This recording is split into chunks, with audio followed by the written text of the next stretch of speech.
And I see JJ shaking his head.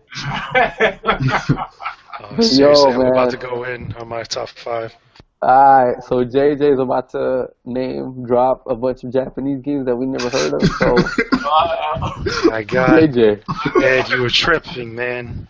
Okay, anyway, enough of this nonsense, okay? Enough of this nonsense. Okay, first off, before I even get to my top five, I'll mention two honorable mentions just really quickly.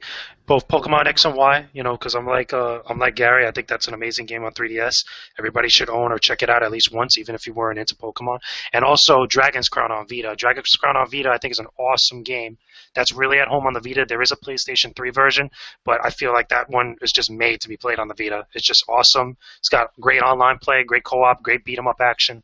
Really, really cool. But let's jump into the top five now. Number five for me, top of five games of 2013, number five has to be Guacamelee for the PlayStation Vita. I thought that was an awesome game. I know I got the chance at PAX East to play it with the guys over at Drinkbox. Thought it was awesome. It brought a lot of elements both from Castlevania or classic Metroidvania style and also a little bit of harps and nods to Metroid here and there. I thought that type of style of game really needs to make a resurgence, especially on the portable consoles because they're not only right at home, but like they can be done so well, especially now with the type of technology that we have. And just in general, Guacamelee has a lot of personality, has a funny story. It's really simple in concept, but like you kind of get into it, after exploring the different areas that the game has to offer, and just how over the top and ridiculous some of the characters could be. You can't help but laugh and just continue to see like what shenanigans they're going to get into next, and like what stuff is going to happen. It has fluid, great controls. Again, it plays very close to like Symphony of the Night, any of those Metroidvania style games. It's got awesome power-ups. It's got great cross-communication support between PS3 and Vita. We could transfer over your save, which I thought was pretty cool. And it's got co-op, which I think was awesome. And that type of style of game is awesome. It's a lot of fun. I think it's amazing. If you have a PlayStation Vita, you definitely need to pick up Guacamelee. You'll be doing yourself an injustice. You'll be missing out on a great game. Number four, top five games of 2013. I also have to say it's Fire Emblem Awakening. To me, this is still hands down probably one of the best games on the 3DS. Period. And I say that with a heavy heart to a lot of other games because there's one game that's on 3DS that's higher on my list now. But Fire Emblem Awakening, I think, has the best handling of the different capabilities that the 3DS has to offer. It's not a game for everybody to get into. I know it takes a little bit of getting used to, especially with the whole real-time strategy elements to it, or like strategy RPG elements to it. But as far as like a game that tells an engaging story, a great story that you could follow through, awesome cutscenes that look great on the 3DS, even though they have a kind of like a stylized look to them. I think they're awesome for what they are. The animation and the different elements of the gameplay for the real-time for the strategy RPG, I think is really dope. It's pretty cool. Also, a lot of the Street Pass features and the DLC features for Fire Emblem Awakening on 3DS, I think it was amazing. Being able to kind of get different characters from the other players' games and recruit them into your own army. I think that's awesome, as well as also fight them. Again, really awesome, and get items, which is something a lot of RPGs really need to do with communication features like Street Pass or like anything involving online and such. I think that's a feature that a lot of RPGs really need to kind of focus on a little bit, so that way you can start bringing together a lot more people that play all these like really in-depth like 40+ hour RPGs and start getting more social together like that. Awesome game. Definitely pick it up on 3DS. It's amazing. Number three is BioShock Infinite. Okay, now unlike you guys, unlike you guys, I think that BioShock Infinite is an amazing game. Probably one of the best first-person shooters I've ever played. I thought it was awesome. I really got into the story, of Booker and the whole world of Columbia. I think that Columbia was an amazing world. However, okay, for me, there was a lot of flaws with BioShock Infinite, particularly in the combat. I still think that there were some issues, especially a couple of times here and there with some, some hit detection issues. But also, there's certain things about the game I want to say a little bit. Obviously the ending, I didn't think the ending was all that great. I thought that, it was shocking for a lot of people, but it was not the best ending. I felt like, it could have been a little bit better. I think a couple things here and there could have been fleshed out a little bit more.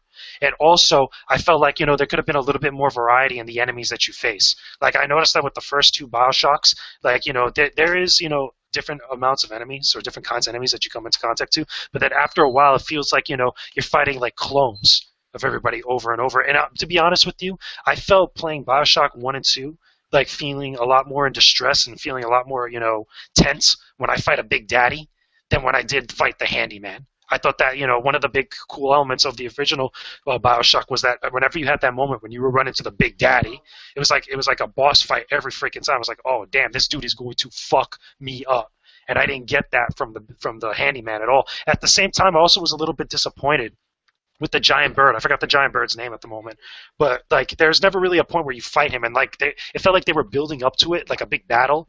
You were gonna get into him throughout the entire game, and it never really happens.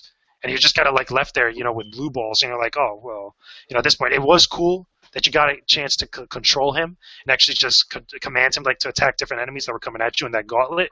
But I could have wanted a little bit more. I wanted something a little bit much more of a payoff, something a little bit much more awe-inspiring from that game. But still, great game in its own right. Awesome first-person shooter. You'll be doing yourself an injustice if you do not play it. I played it on PlayStation 3, but any console, even the PC, you definitely need to play that game. But moving on.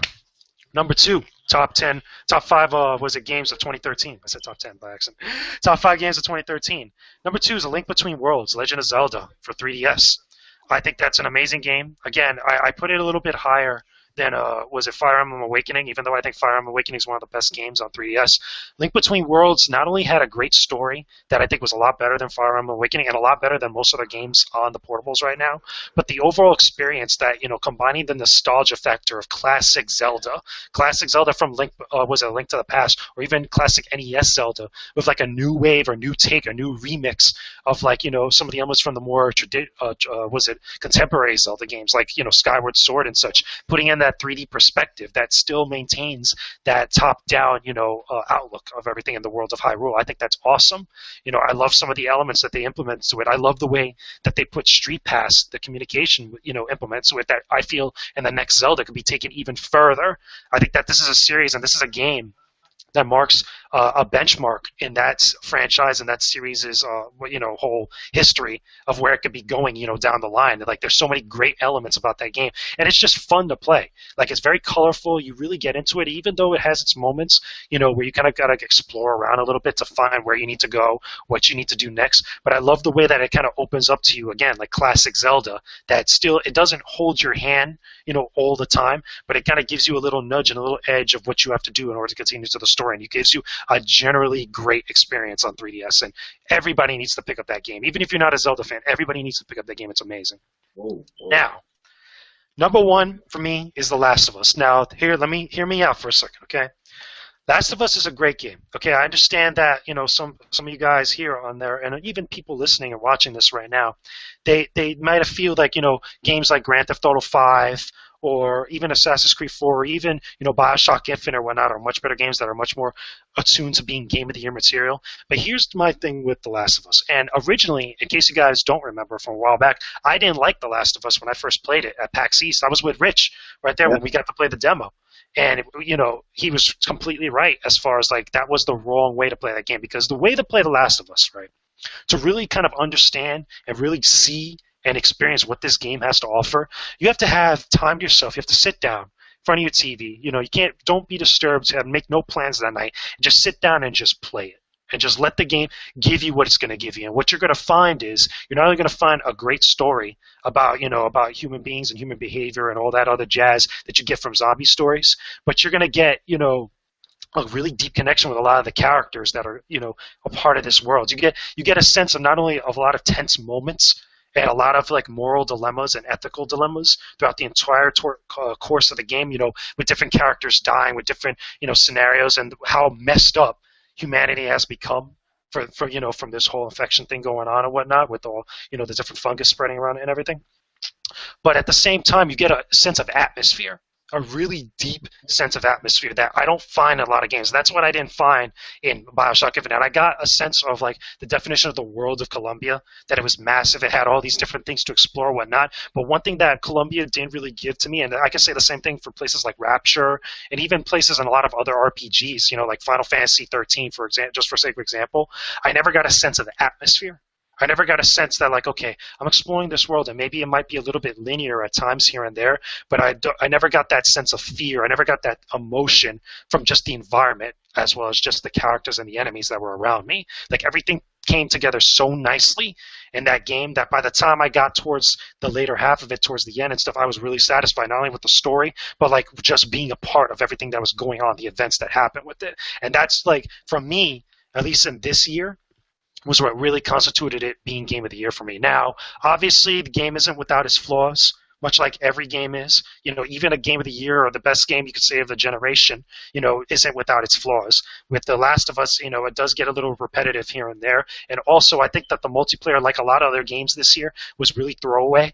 Was really kind of like, some people played it. There's still people even playing it now. But for me, it wasn't really like the focal point for me.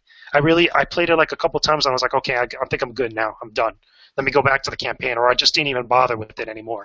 But really the meat of it and where this game really shines, obviously, is in the single player, the atmosphere, and the experience you're going to get out of it. And if you own a PlayStation 3, you definitely need to pick up this game, because this is one of the better games, obviously, of this year, but it's also going to be one of the better games of the PlayStation 3's life cycle that people are going to remember for a very long time. Yes. Thoughts, ideas, gripes.